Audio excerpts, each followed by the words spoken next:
NCS 기반 병원 코디네이터 제9강. 지금 시간은 병원 코디네이터한테 필요한 병원의 분류에 대해서 우리 문제를 같이 풀어보도록 하겠습니다.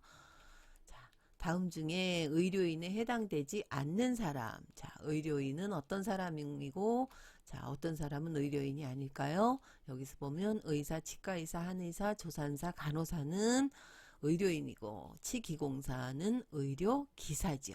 의료인과 의료기사에 대한 구분을 묻는 문제였습니다. 자, 두 번째 문제. 그럼 이번에는 의료기사가 아닌 사람은 어떤 사람일까요? 병원행정사, 방사선사, 물리치료사, 작업치료사, 치과위생사 중에서 의료기사가 아닌 사람은 병원행정사죠. 병원행정사는 병원행정직 근무자들입니다. 자, 다음 문제 보겠습니다. 자, 다음의 설명 중 옳지 않은 것은, 자, 의원은 1차 의료기관이다. 맞죠? 의원은 30병상 미만이다. 맞죠? 의원은 외래진료를 중심으로 하는 기관이다. 맞죠?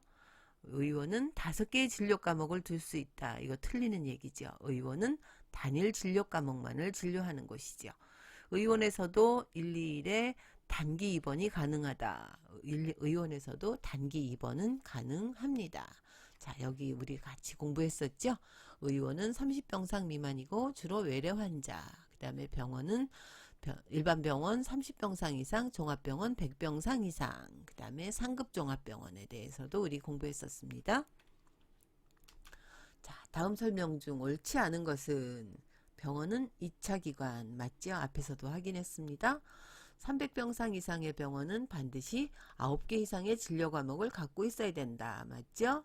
병원은 반드시 상근하는 전문의가 있어야 된다. 맞습니다. 공부했습니다. 전문병원은 5개의 진료 과목을 둘 수 있다. 맞죠? 우리 전문병원에 대해서도 우리 교과에서 같이 공부했죠. 병원은 주로 외래 환자 위주로 의료 행위를 하는 곳이다가 옳지 않은 얘기죠. 병원은 입원 환자 중심으로 치료하고 의원은 외래 환자 중심으로 치료를 하는 곳이죠. 자, 다음 설명 중 옳지 않은 거. 종합병원은 상급 종합병원은 보건복지부에서 정하는 500병상 이상으로 20개 이상의 진료 과목을 갖추고 각 진료 과목마다 전속되어 있는 전문의를 채용해야 된다. 맞죠? 상급 종합병원에 대한 얘기였습니다. 상급 종합병원은 대학병원 등 규모가 큰 병원이냐? 그렇지 않다는 거죠. 상급 종합병원은 반드시 규모만으로 결정이 되는 것이 아니라 상급 종합병원이 되는 요건들을 갖춰야 되죠. 요건으로 500병상 이상으로 20개 이상 진료 과목이 갖춰져 있고 진료 과목마다 전속 전문의가 있어야 되고 그 다음에 수련기관이어야 되는 거죠. 그 전문의가 되려고 하는 사람들 인턴 레지던트를 수련할 수 있는 수련기관이어야 상급 종합병원 지정을 받을 수 있죠.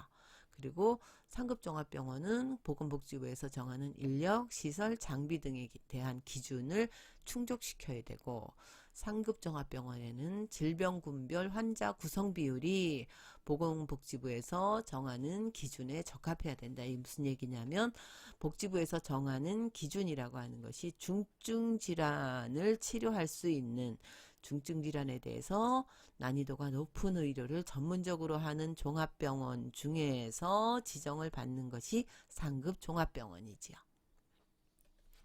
자, 다음 중 옳지 않은 설명은 자, 상급 종합병원은 보건복지부에서 3년마다 실시하는 평가를 통해서 지정 혹은 재지정되거나 탈락된다.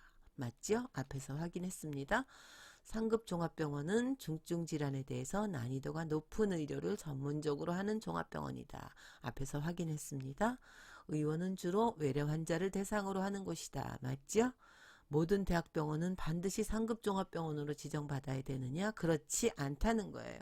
병원이 신청하고 복지부에서 심사해서 지정된 곳이 상급 종합병원이죠. 300병상 이하의 병원은 7개 이상 진료 과목을 갖추고 있으면 되죠. 자, 맞는 얘기였습니다. 자, 이제는 의사들에 대해서 알아보는 문제죠. 자, 다음 설명 중 옳지 않은 거. 일반의라는 것은 의대 졸업하고 의사 자격시험이 붙으면 그냥 일반의죠. 자, 전문의와 일반인은 같은 자격이냐? 그렇지 않다는 거예요. 전문의는 이 수련이, 전공의, 전임의 과정을 다 마치고 전공의 시험을 보고 합격한 사람이 전문의고, 일반 의사는 전문의 과정을 거치지 않았거나 전문의 시험에 합격하지 못한 사람이 일반의가 되겠죠. 그래서 같은 자격을 가진 의사로 차이가 없다? 그렇지 않다는 거죠. 그렇기 때문에 가능한 한 병원을 가실 때는 내가 가고자 하는 진료 과목의 전문의인지를 확인하는 것도 좋은 방법이겠죠. 자, 전문의가 되려고 하는 사람은 최소 11년 이상 수련이 필요한다. 맞습니다. 1년, 4년 뭐 이렇게 해서 쭉 3년, 4년 뭐 의대까지 합치면 11년 이상이 되죠. 레지던트, 여기 레지던트 나왔죠. 레지던트란 전공 과목을 정하고 그다음에 그러니까 인턴 때는 전공이 없는 거죠. 그리고 나서 이제 내 전공에서 3년 혹은 4년 동안 수련을 하는 수련의를 레지던트라고 하죠. 대학병원에서 레지던트를 보통 레지던트라고 부르지 않고 전공의 선생님이라고 많이 부르죠. 자, 그리고 일반의는 의대 졸업 후에 국가고시에 합격한 사람은 일반의다. 맞는 얘기죠. 그래서 여기서 정답은 1번이 되겠습니다. 전문의와 일반인은 같은 자격이 아니죠.